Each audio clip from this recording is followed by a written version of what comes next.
What's up, you fools? Matt ESC United, your favorite Eurovision channel. Welcome to Mattitude, the Eurovision live stream, when we talk about the news of the week and, of course, answer your questions. I already said my name, I'm Matt, so I don't have to do that again. Thank you for joining in. I am trying to make sure that there's no echo. If it's there for a few seconds, hopefully it's all good. But I wanted to welcome everyone in the chat. And first of all, my apologies for not having a live stream last week. It was crazy after all these national finals. I now have to prepare for Tel Aviv, all the upcoming review videos, and I just got swamped with work. So, nothing personal. Nothing personal. So I see lots of people in the chat already. We got Nikolai Overbeke says hello. I say hello back. Daniel Gulchenko is there. Hello. And Tara King says hi, Matt. And I say hi, Tara.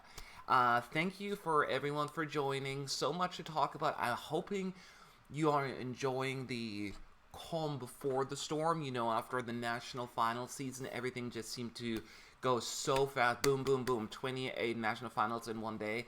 Now it's a little like, okay, now we can listen to the music, do all the other things, and then soon enough, the pre-show, the concerts will start, and then the rehearsals will kick off. So just enjoy this time. Just enjoy this time, and that is what I am going to do as well. Not really, because I have so much work to do.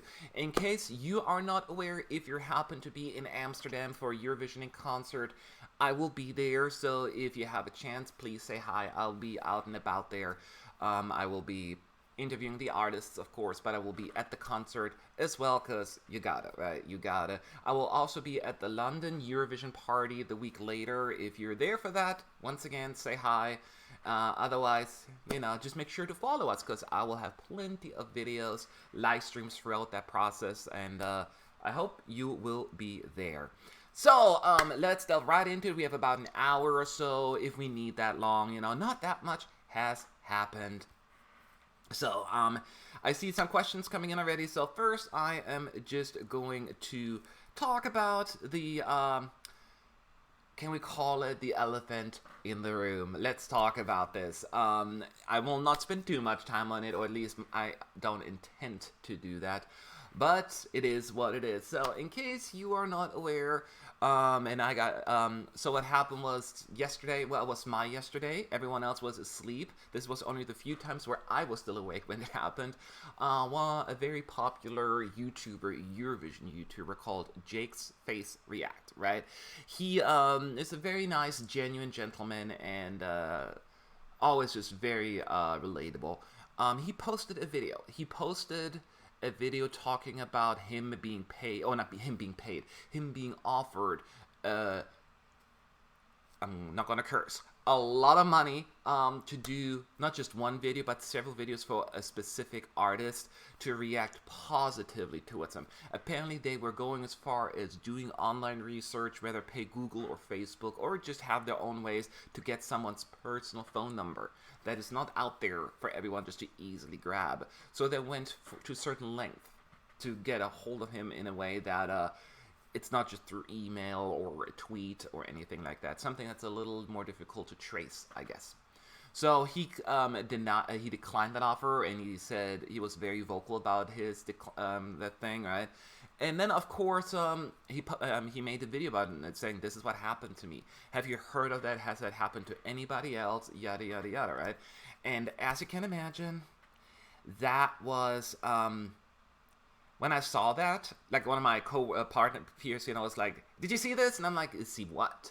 And I was like, oh, no. Did that really happen? Somebody actually contacted Jake, and I made that joke in my video. I'm like, why didn't they contact me? I'm the most bribable person in the world. And I'm kidding about that.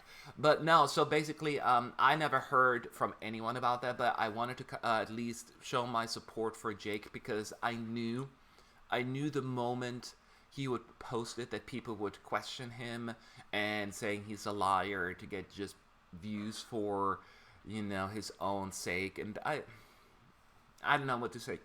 about that. Why would he do that? You know, this is illegal. This is a lawsuit that he would go through and could cost him a lot of money. So, and it infuriates me because I can understand how people are like, well, I don't trust any of these YouTuber reactionaries right now. And can I say that I blame you? I no.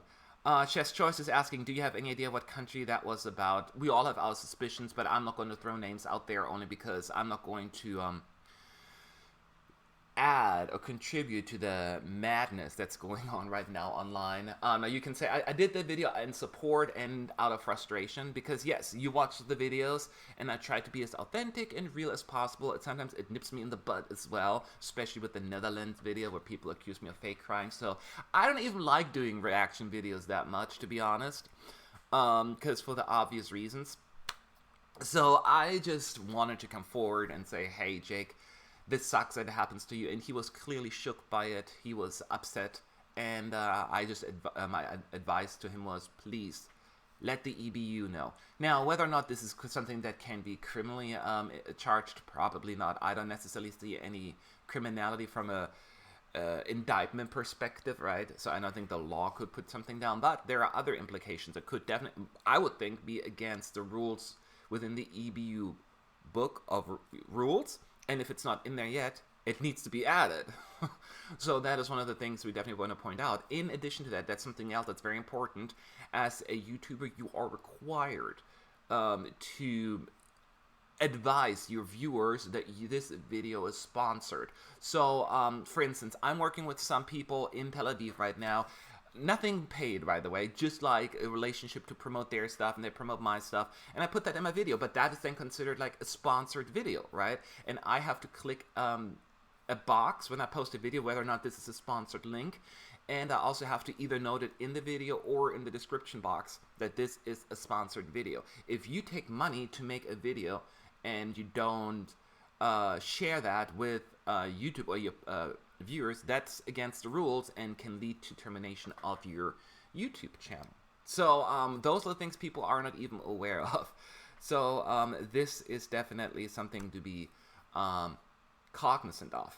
So yeah, but I never received anything, at least not that I'm aware of. As I pointed out, I get phone calls all the time from strange foreign numbers, and I'm like, I don't trust that. Or these numbers, I'm not picking it up. Or sometimes even like other random numbers. So, because I always think these are telemarketers. So I'm like, I don't want to talk to them. So, but I doubt that they called me.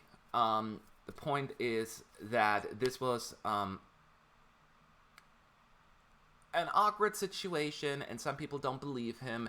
And keep that in mind. Why would he make up that story, right? Number one, he must know. He lives in America. He knows about defamation and label and all of that stuff. He would just put himself potentially in jail or pay a lot of money to certain parties. Number two, if you watch his videos, that's not who he is. He's not a very dramatic, over-the-top person, right? He's very down-to-earth, humble. Why would he do that? Do you know what I mean? So we want to, I don't want to just go after him like accusing me. I understand what you're saying. In addition to that, there has been an update to the story. He went ahead after, I'm not sure if he did listen to my advice. There are other people giving him the same advice. You have to go to the EBU and explain what happened and let them review it. I suggested please do not just throw out the name of the country out there because there could be so many different factors that could come into play. Number one, maybe it was someone from the delegation or people involved with the project.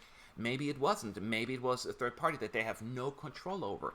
Maybe it was a troll that really went to length to trick some other party. Any of these possibilities, yeah, could be true. But all of them should be investigated and researched. And the EBU needs to have a chance to do that. And I know they will take it seriously. And for that reason, he forwarded the information to the EBU and then took down his video. And it was really funny. So that happened probably like, I don't know, 3:30 my local time. I was dead asleep.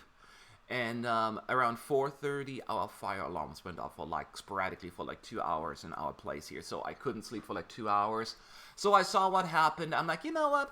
Let me take down my videos, well, out of respect for Jake, since the context is missing now, and I will address this in my live stream here, so there's no more confusion. I know there's people, to me, it's people talking on Reddit, people talking in Facebook groups. I'm like, oh my god, I didn't expect this to kind of pick up the fire the way it did. Keep in mind, there is no bad intention on anyone's part, and I think Jake did the right thing not putting the name out there at this point and let the EBU do their part, because people jump to conclusion. One thing I will say, I woke up, like I said, it's 4:30 my time, and I looked at the video and I'm like, oh my god, they had like 10,000 views, hundreds and hundreds of comments, and some of them were pretty accusatory towards certain countries without any evidence. People start speculating. That is so dangerous.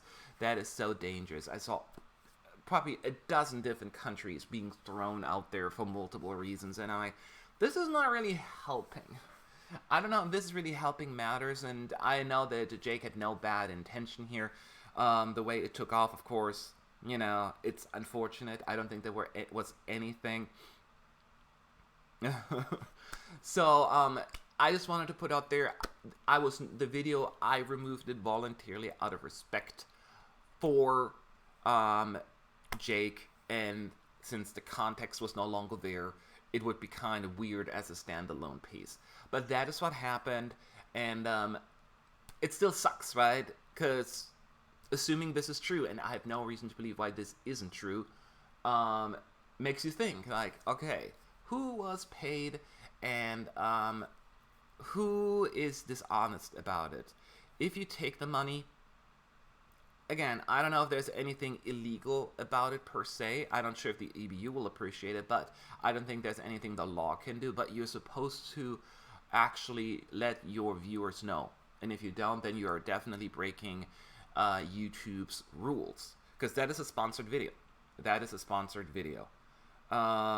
So I just wanted to throw it out there. And I want to also address a few questions that you can also in the chat ask them in a second. Some of the other questions I received was, I'm going to read some of the comments. Sorry, but I disagree. It's only a bloody song. If someone offered me 3 times my annual salary just to say, yeah, I love the song, I take the money. If everyone's really honest with themselves, so would they. Again, if you take the money and you do a video, you better let them know this is a sponsored video. If you do that, then I have a little bit more respect for you doing the right thing.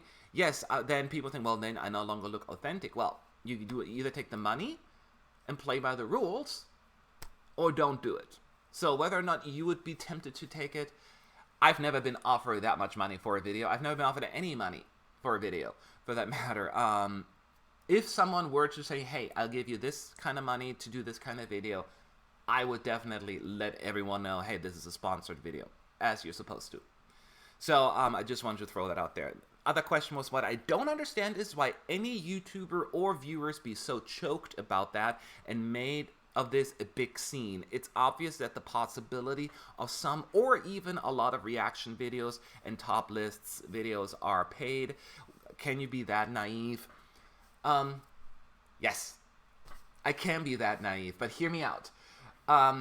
I do this for, because love the contest. I've been going to the Eurovision for quite some time. I've been a fan for 20 years now. And I go in there with the best of intentions, and I assume, that's just my honest assumption here, I'm like, most people are the same way. And so when it happens and you see there is some shystiness going on, I'm kind of like, dang, I just don't see it happening. People don't approach me. So I'm like, wow. So yes, I was surprised. I know that there is a lot of rigging been going on, certain countries in the past that were exposed. We've seen all of that happening in the past. So that part I'm not naive about. But the fact that there are people actually going out there now trying to change someone's mind or like influence certain reactions so people have a better reaction themselves towards a song. Psychology is a crazy thing, my friends. It's a crazy thing. Just to give you an example, I'm not trying to go too political right now. I live in the United States.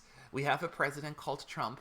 And as you know, there was this whole thing about Russian bots, influencing people on social media. You would think, like, why would people be bothered or influenced by that? That is the exact reason why. It does work. If you do it strategically and en masse, it can have a significant impact. I think the 2016 election in the United States, some people even go far as like the Brexit and all that stuff. I don't even know about that. I'm not an expert on that topic. But certainly on the political aspect here, it can have an impact. A lot of you guys, on my following me, you guys are very strong-minded. You know your opinions. You're stubborn is what I'm saying. Now, you're not going to influence because, let's say, I don't like song A, therefore you're not going to like it either, or vice versa, right? But some people are a little bit more influenced by it, especially younger folks. Nikolai Moller, thank you, first of all. If you could guess on the top 3 right now, which countries would you pick? Well, I'm going to ruin my prediction video that is coming up. I'm posting my second semifinal prediction video soon. Overall, right now, I think, I will only say this without giving any countries' names away right now. I think the betting odds are getting it right. That's what I'm saying. Thank you for the super chat. And I knew I shouldn't have answered because now I lost my train of thought. Anyway, the influence that stuff like that can have. I know we don't think like that because I'm the same way. I'm like, why would anyone, because I see some nasty Twitter account saying certain things, that this would change my perspective? Younger folks in particular. And I was the same way when I was 15. I wanted to be like what the popular music is, what people listen to. Oh, everyone in my school listens to that music. I wanted to like that as well. And it's powerful. Just imagine with all the social media, what an impact this can have. And and it gave me some time to reflect on last night. I was thinking, I'm like, you know what? I need to take this a little bit more to heart myself. I'm pretty sure that most of my viewers, just like to hear my thoughts rather than, well, Matt likes this song, therefore I'm going to like it as well. No, but if you have like 50 different let's say reviewers, YouTuber reactions, all praising one song, it could have an impact. And even it can often have an impact on people who are on the fence. There was a very interesting conversation on our forum on ESC United. Yes, we have a forum, shameless plug-in, that if you're on the fence, like, I don't know, the song's okay, but when you see all these positive reviews, it may make you give this song another look, a second chance. And so you may be surprised how much of an input this could have. That is basically my point. Let me see some other things I wanted to bring up. And what doesn't make you think that one of them being fake here is Jake making that up? Number one, I cannot prove it, right? Number two, you use your own best judgment on people. Why would he lie? Look at the circumstances. He had not much to gain there. Yes, you can say, oh, he's going to create a fuss, but that's it. And that often backfires. And if you know anything about him and in his videos, he is not an attention seeker. He doesn't do crazy thumbnails. He doesn't do crazy, like, over-the-top reactions. I think I'm more over-the-top than he is, but that's my personality because I'm very animated and I use my hands quite a lot. And that's also with my family, by the way. It's not just on camera. Like, I can be in the living room, everyone else in the kitchen doing stuff, and they just hear a big, and they're like, oh my God, what's wrong, Matt? And I'm like, my phone battery is almost dead. And they're like, that's your reaction? This big gasp because your battery's almost dead? I'm like, sorry, I always have strong reactions. So it maybe works for reaction videos, but in real life, it can be really annoying. So you really just have to use your own judgment. And it comes the same with, who can I trust and who can I not trust. I cannot tell you to trust me or anyone else. You have to use your own judgment. I always hope you do that. Watch my videos. Follow me on Twitter. I'm using this totally as a promotional tool as well right now, unintentionally. And just, you pick up a vibe and see if someone is genuine or if he's just trying to get some drama going and attention. And that's all I can offer you. Use your own judgment. And if you feel icky about it, don't follow that person or that group or whatever it may be. People are saying, don't believe without evidence. Wait for proof. Well, yes, I'm not saying that I'm blaming this country, I'm blaming that country. I was addressing the issue at hand. So I'm not blaming anyone. I just don't also just accusing him of lying. Um, I always believe, like, why, you should at least hear people out. So, and I don't see why he would lie.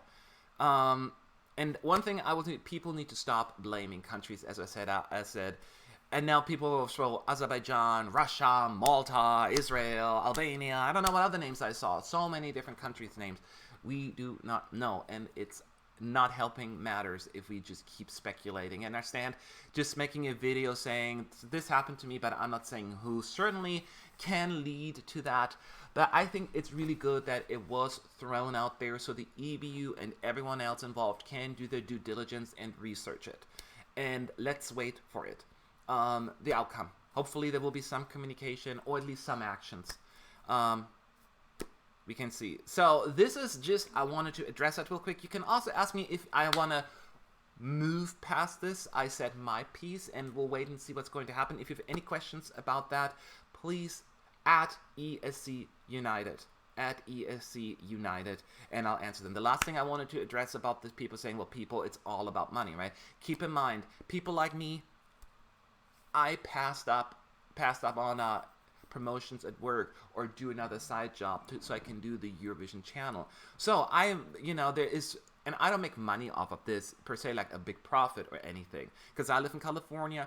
Going to Eurovision is expensive, right? A flight at least $1,000, accommodation at least over $1,000, any kind of equipment that I have to bring, another $1,000 there. Now going to the Eurovision parties, another few thousand there. Hosting, running a website, storage, it's expensive, right? So we're talking about thousands and thousands of dollars I pay every year to do this. And some of this, yes, I make the money I make is through the AdSense that you have on the videos. Some people support us on Patreon, which I genuinely appreciate. Some people give me super chats, a few bucks here and there, so I can pay for it. And it's because of you that I can do live coverage at Eurovision in Concert and the London Eurovision Party. I couldn't have done it without you. So yes, we're trying to make that kind of income, right? But it's not, if you can think about like any kind of career that you can just do that full time. I work 50 hours at my other job, and then when I get home, I neglect my social life and do this. So I understand people have to make money, but don't blame people for that. So this is not necessarily a bad thing. So I just wanted to throw it out there. Jake, you were in the chat. Thank you so much. I'm really you took it down because I did not want countries blaming and hating each other. Jake's, and I understand what you're saying. That is exactly was my thing as well. I did not want everyone to be going at each other. I know what the intent was here, and I think it was a pure intent and the right thing to do. Absolutely the right thing to do. Especially, I don't think necessarily, Jake, you are like the one that always is like at the Eurovision live and have connections with the delegations in the EBU. So getting a call or any kind of communication like that could be a little awkward. Like, what do I do? So I'm glad you did the right thing, and I support you very much. And keep doing what you're doing, but stop taking all my followers. You're making me look bad. I'm kidding again. I appreciate you putting it out there, and you did the right thing. That's all I can say. And thank you, everyone. I don't want to just drag this out too much. I see Chess Choice, one of my favorites out there. Let me see if I missed a few questions. Oh, Matt, you are so committed and have a real love for Eurovision. That's why we love your channel and website. Thank you. That is the biggest compliment I can get. I do have a love and appreciation for it very much, sometimes too much, but hey, it could be worth. Oh, hey Matt, it's Sean, that guy from ESC United. He sucks. Welcome to Tel Aviv. I have a difficult question for you. Which act are you looking forward to most in Amsterdam? The one that pays me the most? I'm kidding. Oh gosh, I can't help it. I don't even know who is in Amsterdam. I'm looking forward to the countries that we haven't seen live perform yet. Has Greece performed yet? Katarina, I love her song, so I would love to see her live rendition of Better Love. So that's one of the first one that comes to mind. Maybe. How about that one? And now, Sean, get to work. He's one of my main guys, my SMEs, as I call him. ESC HUD is asking, Matt, will you travel to any pre-party this year? Yes, for the first time, thanks to you guys for supporting me, I'm able to go to Eurovision concert in Amsterdam, and the following week, I will be able to go to London, the London Eurovision Party, that's what it's called. So I will be at both events. If you are around and you want to meet up at some point, I'll be there all day anyway, doing interviews, annoying the heck out of people. So that's what I'm good at. That's what I'm good at. Let's see some other questions. Go to Katarine, her Instagram. She hit that high note, and it was A+. Oh, I saw that. Yes, that was A+. And that's why I'm looking forward to her. But there are other ones. I have to double check. I don't know who is going to what Eurovision party. Some acts are still being negotiated with. That line will, the lineup will change. What are your full thoughts on Latvia 2015, and do you think she should have won? Oh, 2015 was a great song. It was a great song. I love it. Well, I was Team Italy that year, but it would have been a great winner. It would have been a great winner in my view. So, actually a lot of questions that are less related on the topic of what we're talking about. Oh, there's Lily Loves. Thank you for your super chat. This is why we should all support Hatari's quest to destroy capitalism, so Matt has more time to follow the ESC dreams. I know, right? Oh gosh, we're not getting too political here right now, but I appreciate it. But the good thing is now that we have Norwegian Airlines here in the United States, cheap flights for me, that helps a lot. Okay, so I'm gonna answer one more question, and then let's talk about other stuff. Oh, Billy the Extinguisher is back. How you doing, by the way? Only people who were with us in Lisbon know the answer. Which country could really flop this year, according to you? Oh, I don't want to say this right now. It's too early. I have a few in mind, but I tell you what. I'll tell you that after I posted my semi-final 2 prediction video, which I need to record. I don't have time tonight, so I'll try to record that tomorrow. After that, I'll be a little bit more able to comment on that. Deep is asking, what's your guilty pleasure this year? San Marino saying, nah. There are not that many guilty pleasures this year, right? There are less fun songs, and I don't mean that. I mean the fun songs, but the silly songs, and I think saying nah, it's the closest to it. So that is definitely how I feel. So the next topic I just want to address real quick, just out of curiosity, is there was this report, and it came from the Czech head of delegation, I believe. He said the following, that there will be changes will be made to the results to make them more dramatic. So you know how it works at Eurovision right now. They do this thing where they're going to first reveal the jury votes one after another. The 1 to 10 points show up, and then the spokesperson gives the 12 points. So far, so good. At the very end, of course, we have the full jury score, and then one after another, they add the televote on top of it. And it goes really fast between 26th and 11th place. Then they slow down between the 10th and 1st place to add tension to the suspense, right? So he said that they are going to make it more dramatic. The details are not known, and neither the broadcaster Khan nor the EBU have made an official statement about that. But once again, why would the head of delegation lie about this, right?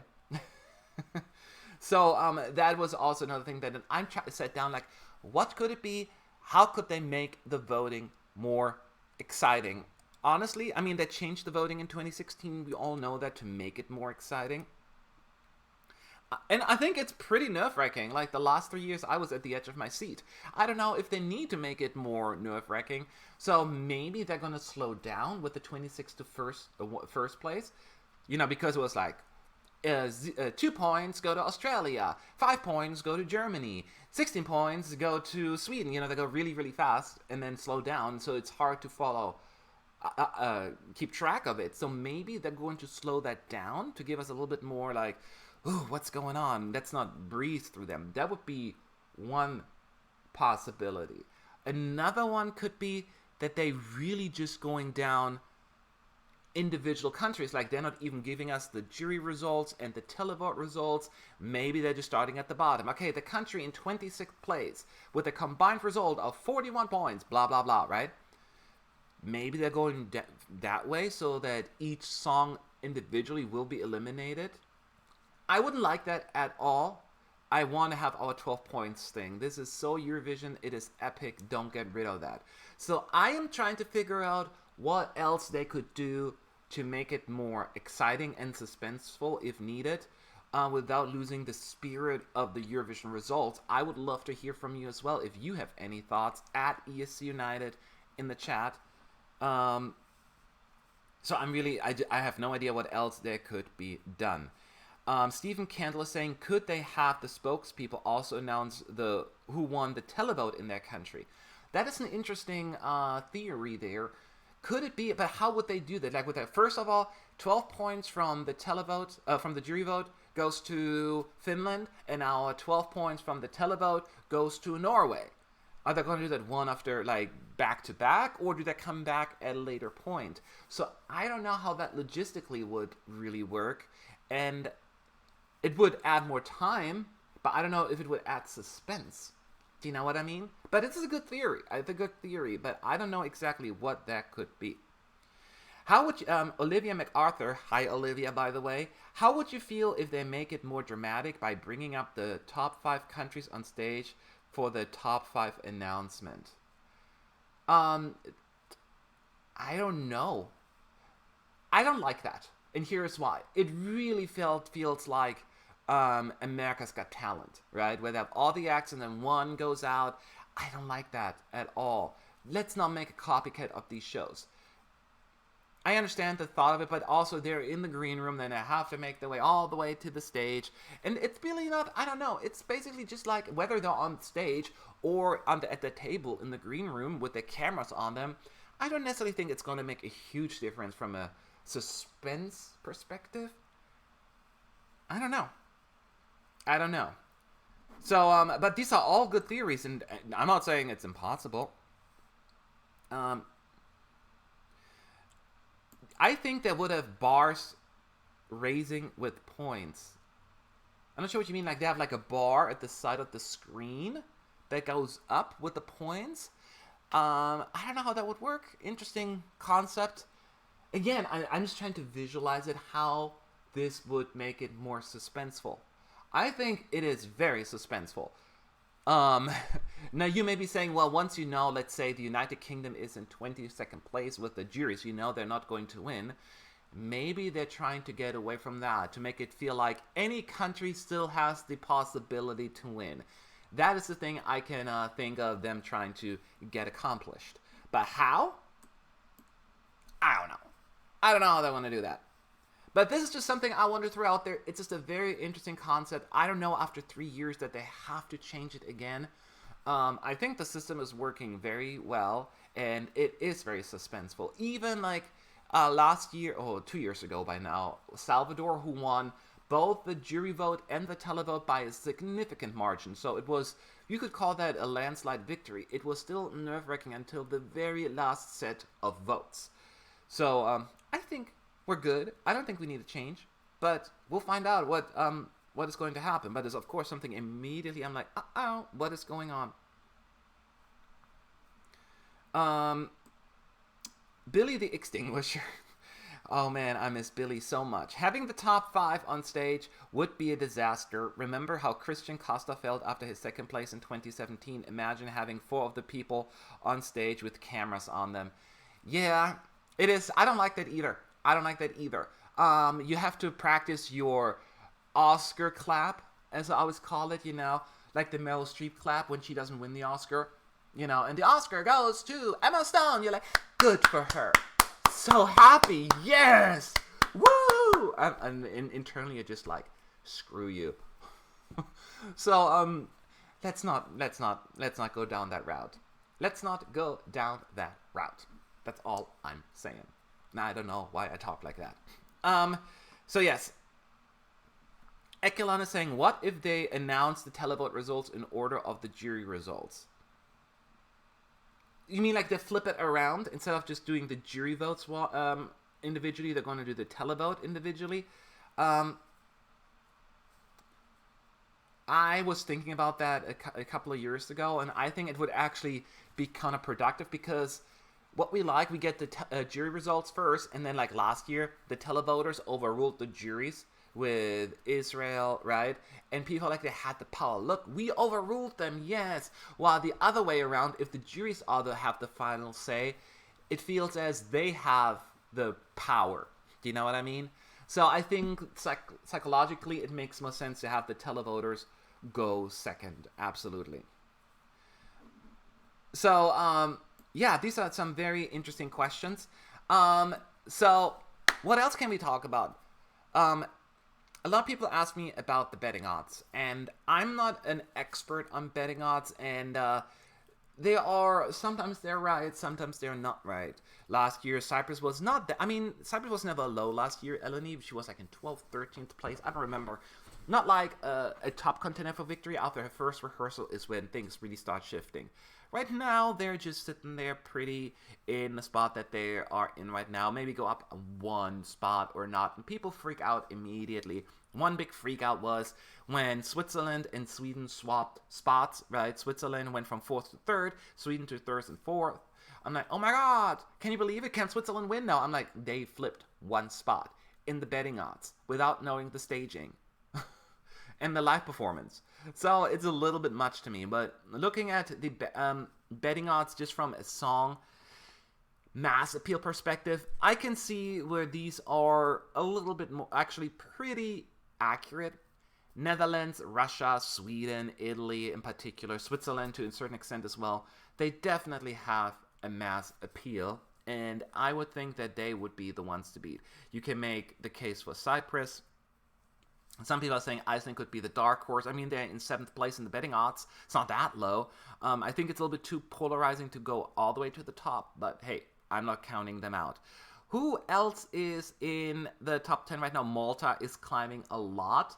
People are saying, of course, once again, the accusations start. Because Malta is doing heavy promotion, right? You get all these ads and sponsored videos where the Maltese song is being highlighted. So you can think like maybe they're putting a lot of money down to influence the outcome. Some people are influenced by little things like that. It's crazy. So that is one thing to look out for. Is it Malta? I don't think Malta's going to win, but Malta's going to do really well. And then it just keeps going down. And keep in mind, when you look at the betting odds, and I keep saying that is so important, whoever puts money down, they put money down on the song they believe is going to win, not who they want to win. And also, they're not going to put money down for the second place. So we could say, let's say, Cyprus is such a good song, a clear second place, but it's not going to win. No one's going to put down money on Cyprus because no one thinks it's going to win. It's going to be second place. It's a little bit dramatic, but you get my point. So it is not very telling. The betting odds in previous years have shown that. Now, I think it makes sense to have some of the favorites at the top as they are, but don't read too much into it. I don't like the betting odds per se. They almost kind of sometimes feel like they spoil it and they just write countries off that shouldn't be written off, which makes fun for some surprises. I find the juries lately to be a little bit less predictable. They had put several other songs higher up that were not as high in the betting odds. Austria comes to mind. Some of the songs that we didn't, they put Romania in the semis pretty high. They put certain countries higher that are not as high in the betting odds. But in the end, it seems as the betting odds often do a really good job predicting the televote. That is my, because it was identical, at the very end, the betting odds and the televote results. Jeffrey is saying last year the only, that's people talk too much. No, you don't. Don't stop talking. I saw it was Australia, and we all know what place they got in the televote. I know, right? Certain countries also get really high rankings in the betting odds because of their history at Eurovision, their reputation, and just the country that they are. That happens to Australia. It happens to Sweden. It happens to some countries. It's just how it goes. It happened to Bulgaria in 2018. They were after their fantastic results in 2016 and 2017. They were number one in the betting odds for the longest time until the song was released, actually. Then it dropped a little. But people just throw money based on patterns. And I don't put money down. I'm too chicken shit to do that. But it's fascinating to me to a certain extent, but also annoying at the same time. Yeah, I just want to talk about these few things that are going on right now. Again, news-wise, it has been fairly slow, which is nice as people getting ready. A lot of countries, by the way, are now starting to kicking off their rehearsals, behind closed doors. We don't know what's going on. I know Spain has done it, Cyprus is doing it, and many countries just getting ready for Tel Aviv. These are exciting times, even though we don't get to see as much. So, if you have no other questions, no other on topic, let's do the open Q&A session. Throw your questions out there at ESC United, and I'll do my best to answer them. Gat Uvniksan says, what do you think of North Macedonia to jump from 37th to 19th in the odds? Oh, that is on topic. I missed that. And do you think it's time for them to break the non-qualifying curse? I did not know they jumped to 19th place. Let me see. Oh, wowie. Wow. You are right. So North Macedonia jumped, because I remember they were like really far down. I'm surprised to see that. Not that I mind, because I think it should qualify. They need to break their qualification. I think the song has what it takes. And live, this could be really good. I like it right now. And there's a potential for me to love it if done right at Eurovision. But I think that is a surprise to me. I did not realize that they jumped that much in the betting odds. Oh, that would be so nice. Oh, would that be nice having North Macedonia back in the running. Oh, Sean, thank you. Thank you always. Stranger, I'm not that strange. I'm interrupting my very important gaming morning to listen to you babble on. Enlighten us. No, you got it right the first time. I'm mostly just rambling on. Your gaming morning. Are you still playing WoW? I used to play that as well, but I don't have time for... I sound like an old person. I don't have time for video games, but this is my focus. But thanks again for your super chat. It's very much appreciated. Thank you for your support. Very much. Why can't Ireland score against Gibraltar? Very funny, Aduantas. Shaban Duffy says, what song has grown on you the most since first listen? I don't have my list up right now of all the countries. Oh, I have the odds up. Let me see which songs were... For me, songs usually don't grow. I'm stubborn like that, I guess. When I listen to a song, they don't grow a whole lot. I usually know my taste very well. Sometimes, after a second listen, yeah, I can see some appeal in it. I would say Belgium grew a little bit in my ranking. I didn't get it at first. And now I'm like, yeah, it's not bad. I like it. Let me see who else was climbing in my ranking. I think that's it. Ireland, I liked. Jeez. No, that's about it. Yeah, not much has changed in my ranking since my first listen. Yeah, I'm weird like that. So many questions. Okay, I'm streaming. ESCHOD, will you stream the rehearsals this year, or is it illegal? Okay, if you're asking if we, first of all, it is illegal to live stream now. It's against the rules to live stream the rehearsals. The first round of rehearsals, the individual rehearsals that is closed to the press and everyone. Only the delegations and the people working in there are allowed in the arena. We are allowed to follow it on camera in the press center, and you are allowed to kind of listen in because this is considered background noise, so you can listen to the sound, but we are not allowed to show the stage. The same goes for the second rehearsals. We are allowed to go in, but we're not even allowed to record much. I think we're only allowed to show 3 minutes per day of rehearsals or something like that. They're getting really strict not to get much rehearsal material out there these days. So what you need to rely on is our live stream from the press center, and we'll give you a quick breakdown, and then you can use the Eurovision.tv videos to kind of get a quick glimpse of it. But I'll give you the whole breakdown using words. Shruluk Sant is asking, do you think the Netherlands is repeating Netta's scenario as favorite till the end? Potentially. Netta wasn't the favorite till the very end, though, if you recall, because Eleni from Cyprus, I think right before semifinal 1 or like a couple of days before, I don't know the exact timeline, took over as the favorite. So she was then, the last week of Eurovision, she became the favorite to win. But second most, third place is still pretty high, so I'm not denying that.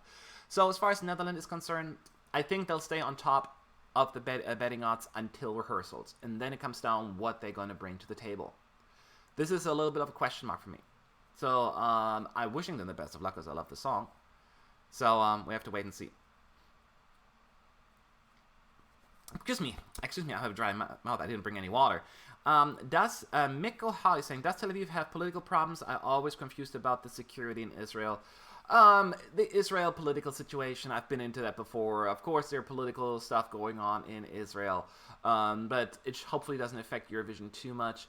Tel Aviv and Eurovision will be fine. We'll be safe. Security is super high in Israel. I mean, if someone knows anything about security, it's Israel. So I'm not worried about my safety there or anything, if that was your question. But thank you for your concern, if you were concerned, that is.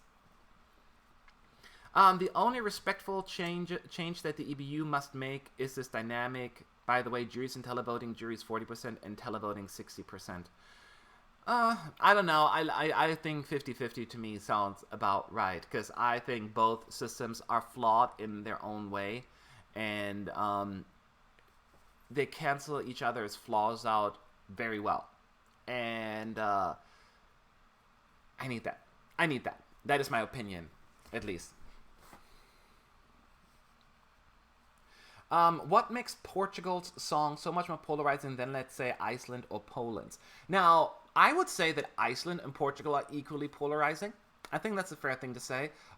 Interesting enough, it seems as most people either like both songs or dislike both songs, right? That seems, I mean, there are a few people in between, like, I like Iceland but not Portugal, or vice versa. But when you look at people's rankings, it's usually one way or the other. So I would say they're both equally polarizing. As far as Poland is concerned, I don't know how polarizing it is, though, because it's such a specific sound. Not everyone is going to go crazy over it. That would be my thing. It's a very distinct and acquired taste. There you have a fancy word, acquired taste. So that's probably why. I don't know if I would use the word polarizing for that one, though. Hi, do you think a very good staging and great re-ramp can help France reach top 15 or even more, or the song will remain too weak to beat songs who are in front of him in the betting odds? France, I'm not counting out a top 15. I would be surprised at top 10, but I think France... Oh man, this is tough. I'm a little worried about France. I cannot say. I feel right-hand scoreboard seems reasonable. The international juries weren't crazy about it in Destination Eurovision, so this leads me to believe, even though there are way more voters, that there would be a similar effect at Eurovision. The televoters overwhelmingly supported him, right? But those were a lot of his fans on Instagram, I believe. And I'm sure locals as well, but they cannot vote at Eurovision. So I'm a little worried. Right now, if you ask me, I would say right side scoreboard. But we have to see. So of all the drama this year so far, oh, Benny wants me to talk about the dramatic stuff at Eurovision. All right. Which situation was most important to you? Ukraine withdrawing Romania selection, Jake's situation. I think the more pressing one of all of them is probably the Ukraine withdrawal, because this is really the broadcaster making it political, and that is a very scary thing. And we all need to speak up against this, and it's just wrong. So I think the one that's the biggest impact is that one that is the biggest scandal. Now, the whole Jake thing, that's how it affects me. It doesn't, because I wasn't approached. But, you know, my reputation could be tarnished because people are thinking I was paid, right? So I felt strongly about that as well. But for different reasons. So it's so fun to talk to you all again. It's been like after 2 weeks. I know I need to get back on the whole live stream thing a little bit more. But keep in mind, I'm leaving in 2 weeks, I want to say, for Eurovision in concert, and there will be plenty of live streams. Now, I cannot live stream the actual event, you know, but I can definitely get you the videos up on our YouTube channel. Royal Pilot is asking me, any predictions for shock qualifiers, non-shock qualifiers? I will only address Semi 1 right now because I haven't done my Semi-Final 2 video yet. Watch it, it's on my channel. I predict, as of right now, the potential shock non-qualifier in Semi 1, not because I wanted to qualify, don't hate me, it's really just because I wanted to qualify, actually, is Slovenia. I have this really bad feeling about Slovenia. For the reason, as I mentioned in my video, that it's in the first half, right? And it's a very atmospheric, very emotional song that transcends you into a different place. And you're in this little Slovenia universe for 3 minutes. But then you're going to have all these other songs following it. I'm worried that feeling has passed by the time we're ready to vote. This is Slovenia's strength. If Slovenia was like the second to last song to perform, I would be very confident. But if they put Slovenia, let's say, in the second slot, and I think there's a pretty good chance for that to happen because it's a slower song, and the second song of the night is usually slower, that could hurt its chances. So I'm just really worried about Slovenia. So that would be my surprise non-qualifier from Semi 1. I will address the second semi-final in my video. How does that sound? Okay, so any other questions? There's so many. Make sure at ESC United.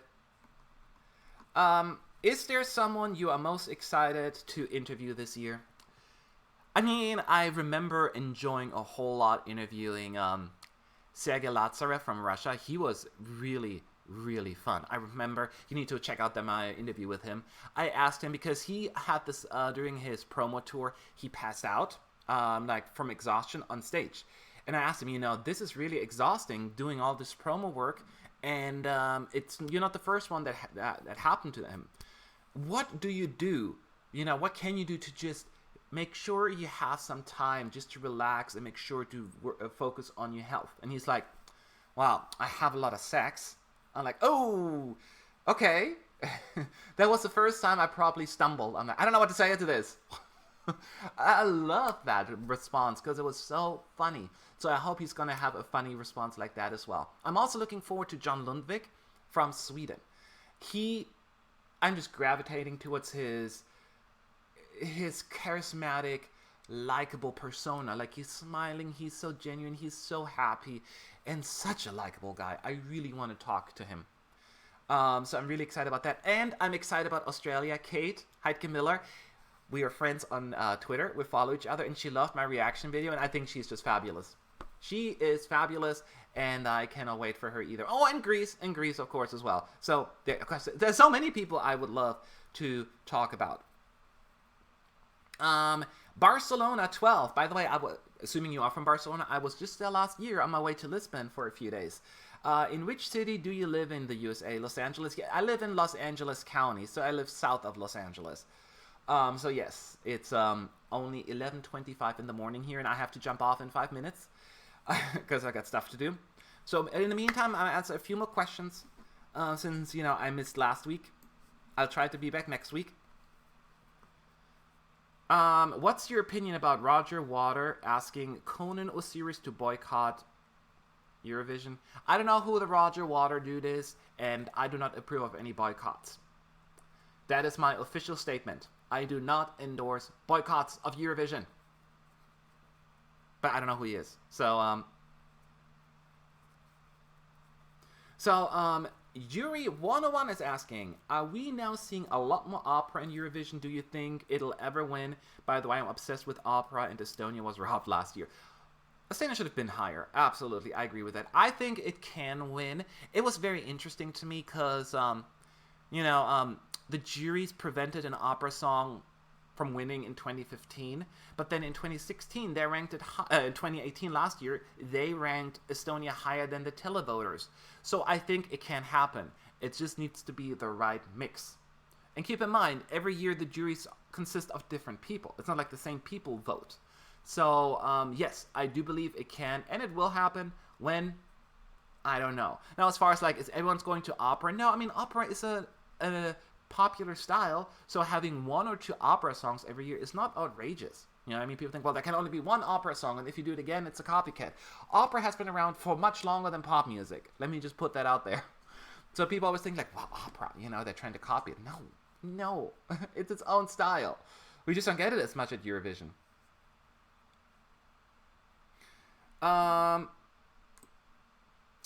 Stefan is asking, who's your favorite person at ESC United? Well, that's an easy answer. Super easy. My favorite person is me. I'm my own favorite person. There you have it. I like myself better than anybody else. Alright, next question. ESVLV97 Karines is asking, what do you think why Irish people, non-ESC fans, are angry that they are participating in Eurovision? Are they? Like in general, or just this year? I know there were a lot of calls for boycotting Eurovision this year because Israel. So maybe that's what it is, if you're referring to this year. In general, I don't think there are any vocal concerns, right? It's really just about, you know, we shouldn't take part in Eurovision if it's in Israel. But again, as I just said 2 minutes ago, I do not endorse boycotts. That is at least my opinion and my stance. Oh, by the way, someone's saying Roger Waters was the lead singer of Pink Floyd. Okay, yeah, I know Pink Floyd, like the band. I don't even know their music, to be honest. I'm not that old. So yeah, I don't like the idea of boycotting. So I'm disappointed to hear that. Illy Eden says, with how much more experimental ESC is nowadays, do you think that trend will continue and we'll see more experimental alternative songs like Sebi, telemovies, or Hatrith Moon Sigra in the future? I hope so. And it's not just this year. I think there has been a trend, and I said that last year, 2018, if you followed me, I was a huge fan of the contest last year, music-wise. We had so many different styles and genre. Some wasn't better than others, but at least we had different music, different styles to be represented, whether it's in the Netherlands with country-inspired music, opera from Estonia, Georgia with the ethnic stuff. There were so many unique entries. And sometimes they work for me, sometimes they don't. Like, Georgia this year doesn't work for me, but I'm so appreciative that it's in Eurovision. So I do think there is a niche for it. And sometimes the non-conventional songs win. I mean, Salvador's song was not the song that people would think, well, this is a Eurovision-friendly song. And that's the beauty about it. And this is nothing against Eurovision-friendly songs, because I love me some Norway this year. So, you know, I like both. I want to have all kinds of music, and not just, you know, the predictable stuff. And this is nothing against the predictable music. We need some of that as well. Ivan says, what country do you think will have the biggest discrepancy between the jury and televote this year? Okay, I need to look at the list again. I have a feeling it's going to be some kind of beautiful ballad that doesn't click with the televoters, but the juries will really like. I could see a potential Austria having a huge impact on the juries, but will be ignored by the televoters. That one comes to mind. I could see Czech Republic, once again, having a huge discrepancy here. It seems like a jury-friendly song, less with the televoters. Who else? Romania, to a certain extent, maybe not quite as much. So those two, I'll pick for now. I would have to really sit down and write it out. I'm the kind of person, I always sit down, like, okay, where could points come from, what country, and da-da-da-da, and then add it up, and I'm a big statistic. I love statistics. So, but this is the two that come to mind just glancing at the list. Okay. What would you think of Dana International and Netta make a remix with Diva and Toy as a duo act to be interval act for the final? I think that would be epic. Epic. I love the fact from what we're seeing that they're trying to bring back all previous winners of Israel. The one in 78, 79, 98, and last year, obviously. It would be such a beautiful homage to the contest and just celebration of the history. I feel as a lot of the younger folks, I'm not that old, I get it, but you know, I'm at least in between old and young. And I feel as the old songs, the old music often is forgotten and not celebrated. I'm a huge fan of the old days of Eurovision. Before I was born, the 60s, the 70s, the early 80s, all of that stuff. So I'm a big fan. So any kind of celebration of that, count me in. Count me in. So yes, I geeked out at Melody Festival when Dana International and Charlotte Pirelli were performing together. That was epic too. Like the two winners, 88 and 98 and 99. That was cool. Come on. Do you like the host this year? I like the chemistry on the semi-final allocation star. I do like them. I think they're all very likable. Again, I don't like that there are 4 of them. I understand why they do it. It's easier. But I like a more intimate hosting team where you get to know them throughout the shows. But hey, I think those days are gone. Those days are gone as much as I would prefer to go over to. But overall, they are likable. Okay, we got one more question. Stefanos Dim, do you, from the broadcasters, do you see yourself liking more the traditional one or the more modern songs? It's very difficult for me sometimes to categorize the traditional, what's traditional, what's modern. Can you be both traditional and modern at the same time? I guess Russia would be considered traditional. What would Sweden more modern? I don't know. I don't have like a preference. It depends on the song. I think it's the mix. So what I don't want for broadcasters just to go with the same style over and over again every single year. I like countries that experiment. Take Georgia. Yes, they have a lot of WTF songs out there, but at least they're like, screw it, we'll just give it a shot. What's the worst case scenario? We're not going to qualify and we'll be back next year. Love it. Love that idea. Matt, to answer your question, September 11th will be my 10th year playing WoW. WoW is fun. I used to play it actually then before you did. I played it when it first came out for like long years. So I'm glad to hear it's still going strong. WoW, World of Warcraft, for those who don't play video games. I'm a gamer. Well, I'm not as much of a gamer as I used to be, but I do still play games. Right now, I'm more into Dead Red Redemption and Dead Red Online, Red Dead Online. So that's my kind of gaming. Okay. So I just wanted to do a quick, well, it wasn't that quick, of the live stream to address the controversy that was going on, and hopefully I answered your question about that. Let's move on from let's all just make sure that we're gonna support each other. I know it sounds so cheesy and so corny, but I mean it. I do Eurovision, and when I go to Eurovision, it's the most amazing experience. Yes, I work 60 hours a week, but I get to experience the people, and the people are the most amazing individuals that are out there, and I genuinely mean that. The fans, the other press people, the delegations, super nice. And we party, we hang out afterwards, we chat, and it's just wonderful. This is my favorite thing in the world. I do see sometimes we get dragged down when we see all the hatred and the polarization that's happening online, and it comes with the territory. I get that. I see the YouTube comments. I see sometimes the tweet responses that I get. Let's ignore the noise, because that's what it is. Just pure noise. Just focus on what's fun, the good stuff. And that's what Eurovision should be all about. I'm not naive. I'm not like a person who's like, there's no controversy, no bribing, no nothing going on in Eurovision. But I think it is our mission to really stay on topic and make sure that we don't lose focus on and protect the contest, if you will. And we can't do it without the EBU, but they can't do it without us. So we got to do our part. Am I right? Can I get... No. Dang it. I don't watch RuPaul, right? But there's like, can I get a...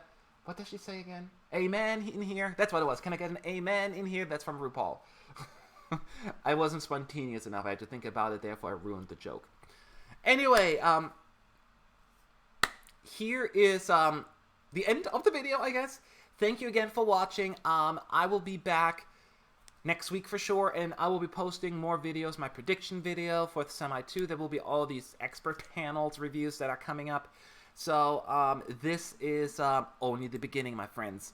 So much to talk about. Thanks again for joining today. Have a good day. I've got to go.